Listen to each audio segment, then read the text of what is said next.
দর্শক, আমরা এখন যাব গুলশান বিএনপি কার্যালয়ে। সেখানে আছেন আমাদের সহকর্মী সঞ্জিত হাসনাত।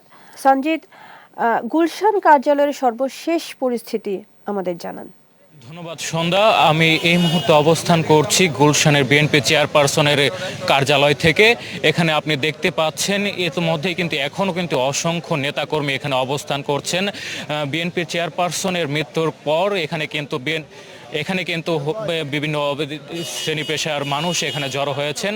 ইতিমধ্যে আমরা দেখতে পেয়েছি কিন্তু বিএনপির স্থায়ী কমিটির সে সদস্য ছিল তারেক রহমানের নেতৃত্বে সেই সদস্যের একটি মিটিং হয়েছে। সেই মিটিংয়ে বিভিন্ন ধরনের সিদ্ধান্ত নেওয়া হয়েছে।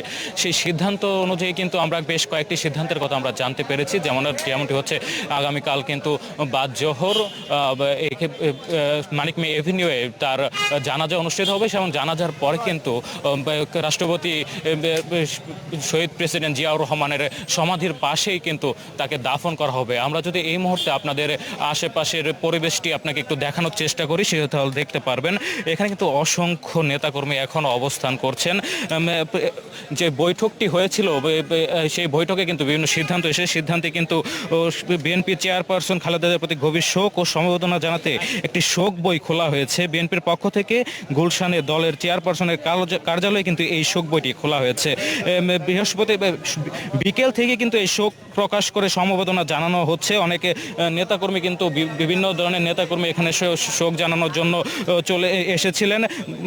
আমরা জানতে পেরেছি যে খালেদা জিয়ার প্রতি শোক জানানোর জন্য কিন্তু চেয়ারপারসন অফিসে একটি শোক বই খোলা হয়েছে। এই শোক বইতে স্বাক্ষরের মাধ্যমে কিন্তু দলীয় নেতাকর্মী, বিভিন্ন রাজনৈতিক দলের নেতৃবৃন্দ, শুভানুধ্যায়ী সামাজিক ও পেশাজীবী সংগঠনের প্রতিনিধি সহ সর্বস্তরের মানুষ কিন্তু তাদের শ্রদ্ধা ও সমবেদনা জানাতে চলে এসেছেন। শোক বইতে স্বাক্ষরের সময়সূচিটা যদি আপনাদেরকে একটু বলি, আজ কিন্তু রাত 9টা পর্যন্ত এটা চলবে এবং আগামীকাল সকাল থেকেই কিন্তু আবার চালু হয়ে যাবে। খালেদা জিয়ার মৃত্যুতে কিন্তু শোক জানাচ্ছেন ঢাকার বিভিন্ন ঢাকাস্থ বিভিন্ন দেশের কূটনীতিকরাও কিন্তু এখানে শোক জানাতে চলেছেন। আমরা জানতে পেরেছি সর্বপ্রথম কিন্তু চীনের যে রাষ্ট্রদূত ছিলেন, চীনের রাষ্ট্রদূত কিন্তু এখানে শোক বইয়ে যে স্বাক্ষর করেছেন। এর পাশাপাশি আমরা দেখতে পেরেছি পাকিস্তান, নেদারল্যান্ডস, ভারত, সুইজারল্যান্ডের প্রতিনিধিরাও কিন্তু এসেছিলেন এবং শোক বইয়ে কিন্তু স্বাক্ষর করেছেন।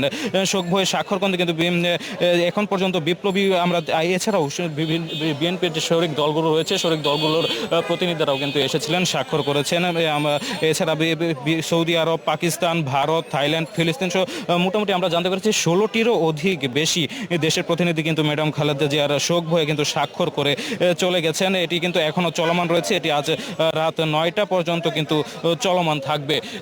এই শোক বই কিন্তু আরও আমরা দেখেছি কিছুক্ষণ আগে কিন্তু বিএনপির মহাসচিব মির্জা ফখরুল ইসলাম আলমগীর কিন্তু এসেছেন, ভেতরে অবস্থান করছেন। আমরা আরও জানতে পেরেছি যে এনসিপির যে আহ্বায়ক রয়েছে নাহিদ ইসলাম, তিনিও কিন্তু কিছুক্ষণ পর আসার কথা রয়েছে, আমরা সেটি জানতে পেরেছি। এই আপনারা যদি দেখতে পারেন যে বিএনপির চেয়ারপারসনের যে গুলশান চেয়ারপারসন কার্যালয়টি রয়েছে, সেই কার্যালয়ের সামনে এর মধ্যে কিন্তু জনসমুদ্র হয়ে গিয়েছে। নেতাকর্মীরা কিন্তু এখনও অবস্থান করছেন। এই ছিল আমার কাছে গুলশানের চেয়ারপারসন থেকে সর্বশেষ তথ্য। সাজিদ, আপনাকে ধন্যবাদ।